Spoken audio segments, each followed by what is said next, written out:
Hindi major course का ये बहुत ही ज़्यादा इम्पॉर्टेंट प्रश्न है जिसे मैं आपको बहुत ही आसान भाषा में नोट्स के साथ समझाने की कोशिश करूँगा। और हाँ, अगर आपको ये समझ में आए और ऐसा ही आपको वीडियो चाहिए तो मेरे चैनल को सब्सक्राइब करके जुड़ जाएं और वीडियो को अधिक से अधिक लाइक एंड शेयर करें। क्वेश्चन है दोस्तों, रीति शब्द की व्याख्या करते हुए रीति काव्य और रीतिकाल के नामकरण व सीमा निर्धारण का उल्लेख कीजिए। इसका आंसर है दोस्तों, रीति विशेष प्रकार की चमत्कार पूर्वक रचना है जो आगे चलकर कुछ संस्कृत काव्य शास्त्रियों जैसे वामनादी द्वारा उसी प्रकार की काव्य आत्मा मानी गई जिस प्रकार रस और ध्वनि की होती है। आचार्य रामचंद्र शुक्ल के अनुसार दिए गए रीतिकाल नाम में रीति शब्द एक विशेष प्रकार की पद रचना या परिपाटी का सूचक है। रीति वास्तव में एक प्रणाली या प्रस्तुति का ढंग है। रीति युग के कवियों ने एक निश्चित या विशिष्ट प्रणाली को दृष्टिगत रखते हुए काव्य रचना की।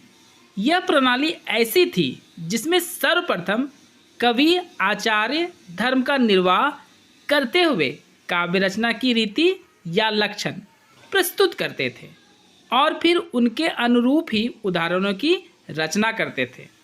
ये उदाहरण उनके अपने रचे हुए भी होते थे और कभी कभी दूसरे कवियों के भी दे दिए जाते थे। अतः लक्षण बताकर उदाहरण देने की प्रवृत्ति इसी युग में एक परंपरा सी बनती चली गई। मतलब कभी कभी उदाहरण अपना होता था, कभी दूसरे कवियों के उदाहरण को भी ये लोग दे दिया करते थे और ये प्रक्रिया धीरे धीरे एक रीति बन गई थी। इन उदाहरणों में अधिकांश श्रृंगारी ही होते थे, इसलिए अधिकांश कवियों ने अलंकार, रस, नायक नायिका, भेद, ध्वनि, गुण, दोष आदि थे।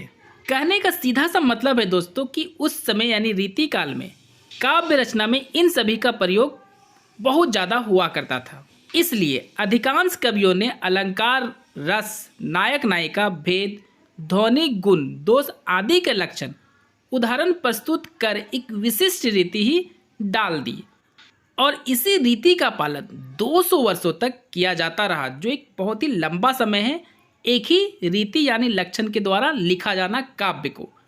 रीति काल का नामकरण आचार्य रामचंद्र शुक्ल ने उस काल में काव्य रीति और रीति काव्य के अधिकांश रचना के कारण ही किया था। मिश्र बंधुओं की अगर बात की जाए तो उन्होंने रीति काल को अलंकृत काल कहा। मतलब इन्होंने रीति काल को रीति काल ना कहकर एक अलग ही नाम जिसका नाम अलंकृत काल था रख दिया।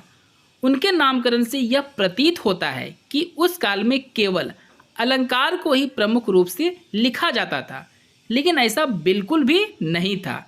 इसलिए मिश्र बंधुओं के द्वारा अलंकृत काल के नामकरण को उचित नहीं माना गया और ये बिल्कुल सही भी था दोस्तों, क्योंकि रीति काल में केवल अलंकार नहीं लिखा जाता था, बहुत सारे चीज़ों को लिखा जाता था और खासकर श्रृंगार वाले काव्य ही लिखे जाते थे। और इसी कारण दोस्तों बहुत सारे कवियों ने रीति काल को श्रृंगारिक काल का भी नाम दिया है। दोस्तों ये ब्लैक लाइन में कुछ कोटेशन है जो आपको जरूर याद रखनी चाहिए। आगे के कवि ऋषि है तो कविताई ना तो राधिका का कन्हाई। ये ब्लैक पेन से कुछ कोटेशन लिखा है दोस्तों जिसे आपको जरूर याद रखनी चाहिए। आगे के कवि ऋषि है तो कविताएं ना तो राधिका का कन्हाई सुमिरन को बहानो है। अर्थात आगे के कवि ऋषे तो यह कविता है, अन्यथा राधा कृष्ण के स्मरण का बहाना ही सही। अतः श्रृंगार काल नाम भी पूरी तरह से उपयुक्त एवं सटीक नहीं लगता, इसमें भी अव्याप्ति दोष है।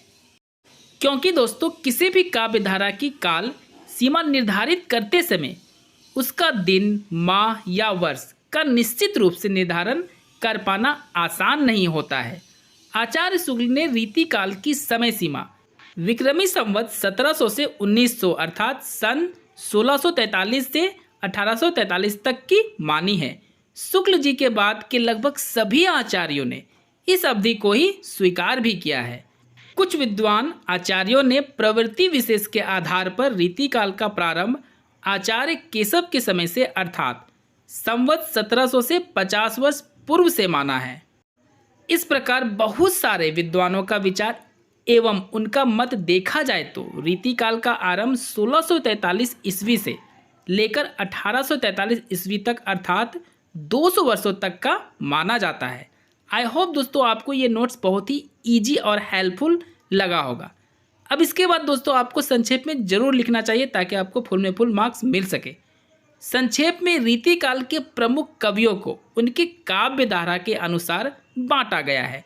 जैसे रीति सिद्धि काव्यधारा के कवि श्री विहारी को, रीतिबद्ध काव्यधारा के कवि चिंतामणि को, केशवदास, मतीराम तथा रीतिमुक्त काव्यधारा के घनानंद आलम ठाकुर को माना गया है। दोस्तों अगर आप चाहते हैं कि इसी तरह के सिंपल नोट्स के साथ आपका हिंदी मेजर कोर्स करवा दिया जाए तो मेरे चैनल को सब्सक्राइब करें। मिलते हैं हम लोग अगले वीडियो में।